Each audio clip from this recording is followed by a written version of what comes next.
Bugun men sizga juda muhim masalani tushuntirib beraman. 15 iyulgacha bajarib qo'yish kerak bo'lgan ishlar va iyul oyidan kuchga kiradigan asosiy o'zgarishlar haqida gaplashamiz. Bu ma'lumot faqat tadbirkorlarga yoki nafaqaxo'rlarga emas, deyarli hammaga tegishli.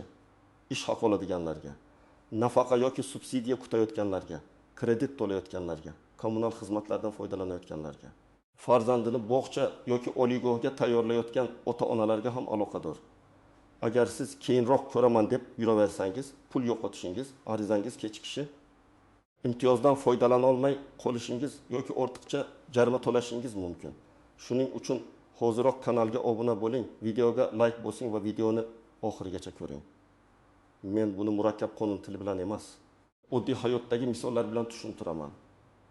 Har oy boshida ayrim tartiblar yangilanadi. To'lovlar qayta hisoblanadi. Banklar, soliq organlari, kommunal tashkilotlar va davlat xizmatlari portallarida yangi talablar paydo bo'ladi. Muammo shundaki, ko'pchilik bu o'zgarishlarni vaqtida bilmaydi. Odamlar odatda faqat xabar kelganda, karta bloklanganda, ariza rad etilganda yoki to'lov ko'payganda harakat qilishadi. Aslida esa bunday vaziyatlarning ko'pini oldindan tekshirib, 15 yilgacha tartibga solib qo'yish mumkin. Oldin qanday edi? Ko'p ishlar qog'ozda yuritilar edi. Masalan, ma'lumotnoma kerak bo'lsa, odam bir idoradan ikkinchi idoraga borardi. Qarzdorlikni bilish uchun alohida murojaat qilish kerak bo'lardi. Imtiyoz yoki yordam puli bo'yicha hujjat topshirish ham ko'pincha mahalla, tuman bo'limi yoki boshqa tashkilot orqali amalga oshirilardi. Hozir esa ko'p jarayonlar elektron tizimga o'tgan. Bu yaxshi tomoni, tezroq, shaffofroq, ortiqcha yugur kamroq. Lekin yomon tomoni ham bor. Tizimdagi bitta xato. Eski telefon raqami, noto'g'ri pasport ma'lumoti yoki o'z vaqtida tasdiqlanmagan ariza sizga real zarar keltirishi mumkin. Shuning uchun men 15 iyulgacha eng avvalo 3 ta narsani tekshirishni tavsiya qilaman. Birinchisi, shaxsiy ma'lumotlaringiz to'g'rimi? Ikkinchisi, qarzdorlik va majburiy to'lovlaringiz bormi? Uchinchisi, sizga tegishli imtiyoz, subsidiya, nafaqa, cashback yoki kompensatsiya bo'yicha ariza holati qanday? Birinchi o'zgarish va eng muhim masala elektron tizimlardagi ma'lumotlar. Hozir davlat xizmatlari, soliq, bank, kommunal to'lovlar, pensiya, ijtimoiy yordam, ta'lim to'lovlari va hatto ayrim jarimalar ham bir-biriga bog'lanib bormoqda. Bu nimani anglatadi? Agar sizning telefon raqamingiz eski bo'lsa, SMS kelmaydi. Agar yashash manzilingiz yangilanmagan bo'lsa, ayrim xizmatlarda ariza noto'g'ri hududga tushishi mumkin. Agar pasport yoki ID karta ma'lumoti yangilanmagan bo'lsa, tizim sizni tasdiqlanmasligi mumkin. Oddiy misol keltiraman. Deylik, fuqaro yangi ID karta olgan. Lekin bank ilovasida eski pasport ma'lumoti turibdi. U kredit muddatini uzaytirish yoki yangi karta ochish uchun ariza beradi. Bank tizimi ma'lumotini solishtiradi va mos kelmagani uchun arizani qo'shimcha tekshiruvga yuboradi. Natijada odam nega arizam ko'rilmayapti deb kutib yuradi. Aslida esa muammo katta emas, bankdagi shaxsiy ma'lumotni yangilash kerak edi. Ikkinchi misol, bir oila bolalar nafaqasi yoki moddiy yordam olish uchun ariza bergan. Oilaning daromadi, rasmiy ish joyi, avtomobil bor yo'qligi, bankdagi ayrim ma'lumotlar tizim orqali tekshiriladi. Agar oila a'zolaridan bir oldin ishlagan joydan rasmiy ravishda bo'shatilmagan bo'lsa yoki daromad ma'lumotni to'g'ri chiqsa, ariza rad etilishi mumkin. Odam bizga yordam kerak edi, nega rad bo'ldi deb hayron bo'ladi. Men bunday holatda birinchi navbatda ma'lumotlarni tekshirishni maslahat beraman. Ish joyi, daromad, oilaviy tarkib, ro'yxatdagi manzil, farzandlar ma'lumotlari. Ikkinchi katta yo'nalish soliq va majburiy to'lovlar. Iyul oyida ko'pchilik yarim yillik natijalarni ko'rib chiqadi. Tadbirkorlar uchun bu ayniqsa muhim. Agar siz yakka tartibdagi tadbirkor bo'lsangiz, o'zini o'zi band qilgan shaxs bo'lsangiz yoki kichik biznes yuritsangiz, 15 iyulgacha soliq hisobotlari, aylanma, elektron chek, ijara, xodimlar bilan bog'liq hujjatlar va to'lovlarni tekshirib qo'ying. Chunki keyin bilmagan edim degan gap jarimani bekor qilmaydi. Masalan, kichik do'kon egasi bir oyda 40 million so'm savdo qildi. Lekin elektron cheklarning hammasi to'g'ri urilmagan. Naqd pul tushgan, karta orqali tushgan. Lekin ayrim savdolar tizimda aks etmagan. Keyinchalik soliq organi bank aylanmasi va kassa ma'lumotini solishtiradi. Farq chiqsa savol tug'iladi. Bu yerda asosiy xavf faqat jarima emas. Keyingi kredit, subsidiya, davlat dasturida qatnashish yoki tenderga kirishda ham soliq intizomi ko'riladi. Shuning uchun men tadbirkorlarga har oyning 10 sanasigacha oldingi oy hujjatlarini yopishni odat qilishni aytaman. 3-yo'nalish. Kommunal to'lovlar va qarzdorlik. Iyulda issiq mavsum bo'lgani uchun elektr energiyasi sarfi oshadi. Konditsioner, muzlatgich, nasos, sovutish uskunalari ko'proq ishlaydi. Odamlar ko'pincha oy oxirida katta summa kelganini ko'rib hayron qoladi. Lekin aslida hisoblagich ko'rsatkichi tarif qarzdorlik qoldig'i va oldingi to'lovlar vaqtida tekshirilsa muammo kamayadi. Oddiy holat. Oilalar har oy elektr uchun 20 ming so'm atrofida to'lardi. Iyulda 300 ming so'm chiqdi. Ular darhol noto'g'ri yozishgan deb o'ylaydi. Tekshirilsa, oldingi oyda hisoblagich ko'rsatkichi kiritilmagan. Ustiga ustak konditsioner har kuni 7-8 soat ishlagan. Natijada summa oshgan. Bunday vaziyatda men birinchi navbatda hisoblagich suratini oling. Ilovadagi ko'rsatkich bilan solishtiring, to'lov tarixini ko'ring. Keyin hududiy tashkilotga yozma yoki elektron murojaat qiling deb aytaman. Og'zaki shikoyat ko'pincha natija bermaydi. Yozma murojaat esa iz qoldiradi. Birinchi guruh nafaqa, moddiy yordam. Subsidiya yoki kompensatsiya kutayotganlar. Agar siz ijtimoiy himoya bo'yicha ariza bergan bo'lsangiz, ariza holatini tekshiring. Ba'zan ariza ko'rib chiqilmoqda turadi, lekin qo'shimcha hujjat kerak bo'ladi. Odam esa buni bilmaydi. 25 iyulgacha buni aniqlab olsangiz, hujjatni to'ldirishga vaqt bo'ladi. Masalan, yolg'iz ona 2 farzandi bilan yordam puli olish uchun murojaat qilgan. Tizimda nikoh holati, aliment, ish haqi yoki yashash manzili bo'yicha savol paydo bo'lishi mumkin. Agar u vaqtida borib aniqlashtirmasa, ariza rad etiladi yoki keyingi oyga qoladi. Bu esa oilaning real byudjetiga ta'sir qiladi. 600 ming so'm yoki 2 million so'm yordam kimdir uchun kichik puldek ko'rinishi mumkin. Lekin oziq-ovqat, dori-darmon, maktab yoki bog'cha xarajatlari bor oilada bu juda muhim. Ikkinchi guruh kredit to'layotganlar.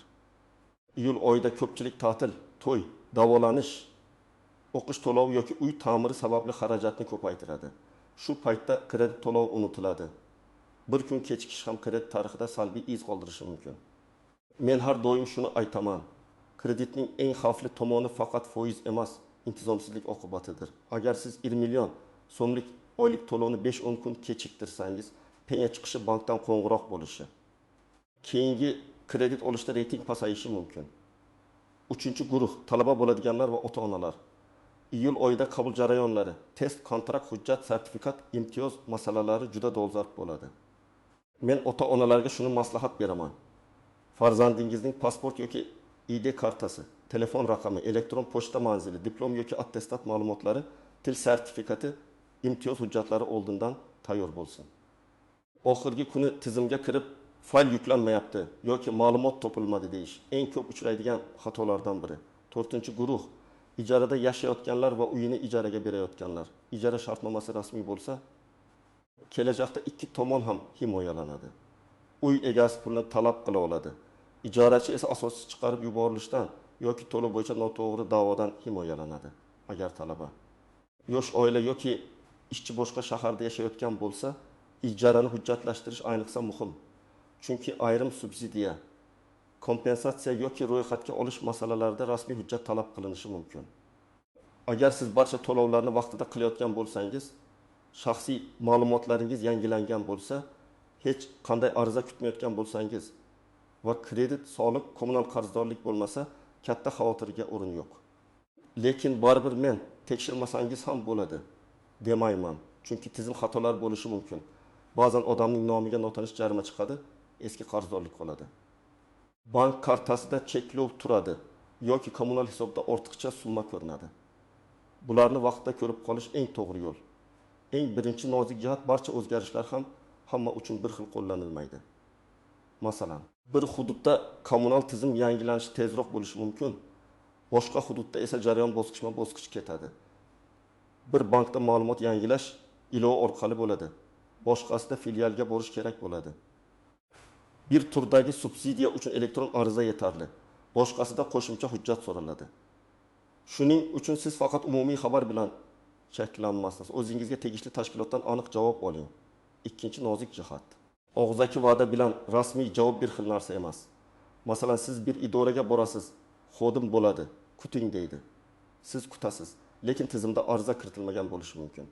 Shuning uchun men har doim ariza raqamini, murojaat raqamini, chekning SMS tasdiqni yoki elektron kabinetdagi holatni saqlab qo'yishni tavsiya qilaman. Telefoningizda alohida papka oching, iyul hujjatlari deb nomlang. U yerga screenshot, surat PDF, cheklarni yig'ib boring. 3-nozik jihat, muddatni oxirgi kunga qoldirmang. 11-iyul degani 11-iyul kechasi soat 20:39da boshlash kerak degani emas. Odatda oxirgi kunlarda saytlar sekinlashadi. Bank ilovalari texnik ishga tushib qoladi. Idoralarda navbat ko'payadi. Xodimlar ham yuklama ostida bo'ladi. Eng to'g'ri yondashuv bugun tekshirish, ertaga hujjat yig'ish, keyingi kuni ariza topshirish. Shunda xato chiqsa ham tuzatishga vaqt qoladi. 4-nozik jihat. Qarzdorlikni to'lagan bo'lsangiz ham tizimda yopilganini tekshiring. Ba'zan odam jarimani to'laydi, lekin qarzdorlik bazada bir necha kun turadi. Kommunal to'lovda ham shunday bo'lishi mumkin. Bank kreditida ham to'lov qilingan, lekin asosiy qarzga emas, penya yoki foizga ketgan bo'lishi mumkin. Shuning uchun pul yechildi degani, masala yopildi degani emas. Chekni saqlang, hisob holatini qayta tekshiring. 5-nozik jihat. Firibgarlardan ehtiyot bo'ling. Iyul o'zgarishlari yordam puli, subsidiya kreditni yopish, jarimani kamaytirish. Navbatsiz hujjat chiqarish kabi mavzularda firibgarlar ko'payadi. Ular 5-iyulgacha ulgurmasangiz bo'lmaydi. Menga karta raqamingizni yuboring, SMS kodini ayting, men hal qilib beraman deb yozishi mumkin. Men ekspert sifatida qat'iy aytaman. Hech kimga SMS kod bermang, bank karta parolini aytmang, pasportingiz suratini notanish odamga yubormang, oldindan to'lov qiling degan shubhali takliflarga ishonmang. Rasmiy xizmatlar faqat rasmiy sayt, rasmiy ilova yoki idora orqali bajariladi. Endi aniq nima qilish kerakligini ketma-ket aytaman. Birinchi qadam shaxsiy ma'lumotlaringizni tekshiring. ID karta yoki pasport ma'lumoti, telefon raqami, yashash manzili, oilaviy holat, farzandlar ma'lumotlari, bankdagi profil ma'lumotlari mos keladimi? Ko'rib chiqing. Buni davlat xizmatlar portali, bank ilovasi, soliq ilovasi yoki tegishli tashkilotning shaxsiy kabineti orqali tekshirishingiz mumkin. Ikkinchi qadam qarzdorliklarni tekshiring. Soliq, jarima, kommunal to'lov, kredit, aliment, ijro hujjatlari bo'yicha qarzdorlik bor yo'qligini ko'ring. Agar qarz chiqsa, darhol vahimaga tushmang. Avval qarz qayerdan chiqqanini aniqlang. Sana summa, tashkilot nomi, asosini ko'ring. Agar haqiqatan sizga tegishli bo'lsa, imkon qadar to'lang. Agar noto'g'ri bo'lsa, yozma e'tiroz kiriting. 3-qadam arizalaringiz holatini tekshiring.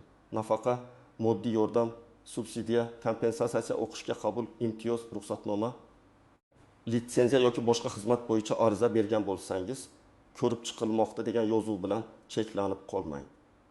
Qo'shimcha hujjat talab qilinganmi? Rad etilgan bo'lsa, sababi nima? Muddat qachon tugaydi? Bularni aniqlang. Agar javob tushunarsiz bo'lsa, tashkilotga yozma murojaat qiling. 4-qadam hujjatlarni tartibga soling. Sizga kerak bo'lishi mumkin bo'lgan asosiy hujjatlar, ID karta yoki pasport nusxasi, STR yoki JSHR ma'lumoti, bank rekvizitlari, daromad haqida ma'lumot, ish joyidan ma'lumotnoma, oila tarkibi bo'yicha ma'lumot, ijara shartnomasi, kommunal to'lov cheklari, kredit shartnomasi, jarima yoki soliq to'lov cheki, farzandlarning tug'ilganlik guvohnomasi, talabalik yoki o'qishga oid hujjatlar. Hammasini bitta joyga yig'ing. Telefoningizda ham, qog'oz shaklida ham saqlasangiz yaxshi. 5-qadam, agar xato topsangiz, to'g'ri murojaat yozing. Murojaatda hissiyot emas, fakt bo'lishi kerak.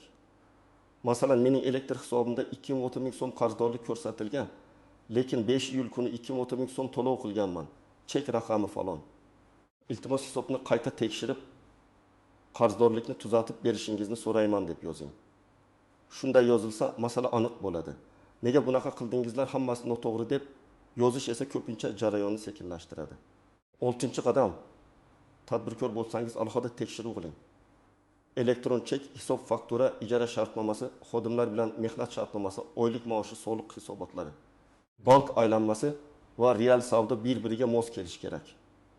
Agar bir oy davomida 30 million so'm bank orqali tushgan bo'lsa, lekin hisobotda 3 million ko'rsatilgan bo'lsa, bu savol tug'diradi.